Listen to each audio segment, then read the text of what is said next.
Assalamualaikum warahmatullahi wabarakatuh. Perkenalkan, nama saya Naila Latifah Zahra dari kelas 11 OTKP 2. Di sini saya akan membacakan One Day One Sirah Rasulullah. Bagian 15. Abdul Muthalib wafat. Muhammad dibawa pulang oleh Ummu Aiman. Ia pulang sambil menangis, hatinya pilu karena kini menjadi sebatang kara. Muhammad makin merasa kehilangan. Ia menjalani takdir sebagai seorang anak yatim piatu. Terasa olehnya hidup yang makin sunyi dan semakin sedih. Baru beberapa hari yang lalu ia mendengar dari ibunya cerita keluhan duka kehilangan ayahandanya semasa ia dalam kandungan. Kini ia melihat sendiri di hadapannya. Ibu pergi untuk tidak kembali lagi sebagaimana ayahnya dulu. Muhammad yang masih kecil itu kini memikul beban hidup yang berat sebagai seorang yatim piatu. Ketika tiba di Mekah, Abdul Muthalib menyambut kedatangan cucunya itu dengan rasa iba yang dalam. Kecintaan Abdul Muthalib pun semakin bertambah kepada Muhammad. Rasa duka Muhammad mungkin agak ringan apabila kakeknya Abdul Muthalib dapat hidup lebih lama lagi. Namun Allah Subhanahu wa Ta'ala sudah menentukan yang lain. Pada usia 80 tahun sang kakek pun meninggal dunia. Saat itu Muhammad sedang berusia 8 tahun. Ia mengiringi jenazah kakeknya ke kubur sambil berlinangan air mata.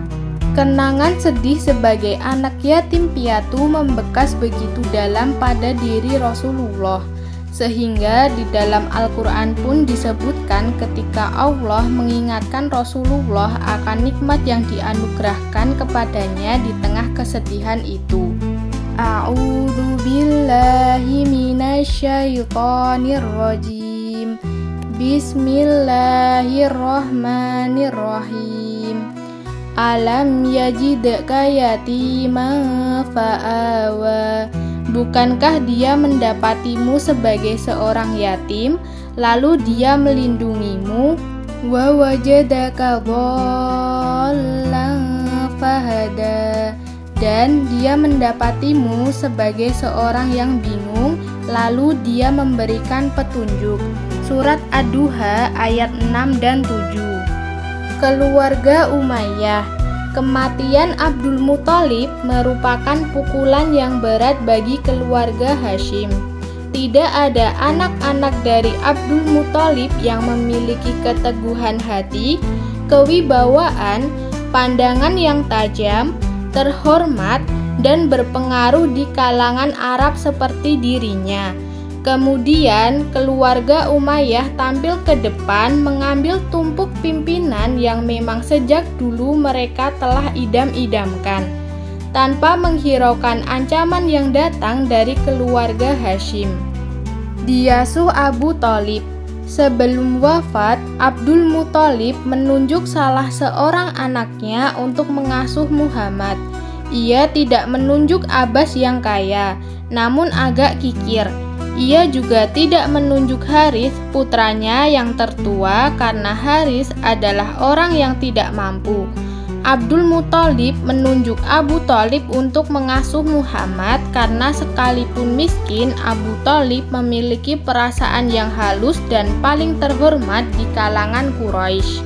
Abu Thalib juga amat menyayangi keponakannya itu. Budi pekerti Muhammad yang luhur, cerdas, suka berbakti, dan baik hati sangat menyenangkan Abu Thalib.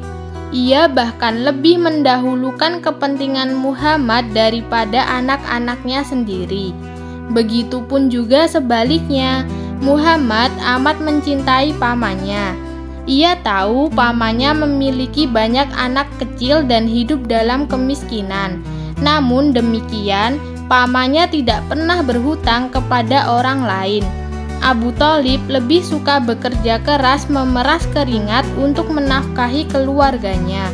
Karena itulah tanpa ragu Muhammad ikut bekerja seperti anak-anak Abu Thalib yang lain. Ia ikut membantu pekerjaan keluarga Abu Thalib menggembalakan kambing dan mencari rumput. Abu Thalib merasa bahwa Muhammad kelak akan menjadi orang yang bersih hatinya dan dijauhkan dari dosa. Ia yakin jika mengajak Muhammad berdoa, Tuhan akan mengabulkan permohonannya. Seperti yang dilakukan ketika orang-orang Quraisy berseru, "Wahai Abu Thalib, lembah sedang kekeringan dan kemiskinan pun melanda.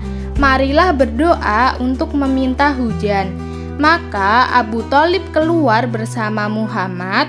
Ia menempelkan punggung Muhammad ke dinding Ka'bah dan berdoa. Kemudian mendung pun datang dari segala penjuru, lalu menurunkan hujan yang sangat deras hingga tanah di lembah-lembah dan di ladang menjadi gembur. Sekian yang dapat saya sampaikan, kurang lebihnya mohon maaf. Wassalamualaikum warahmatullahi wabarakatuh.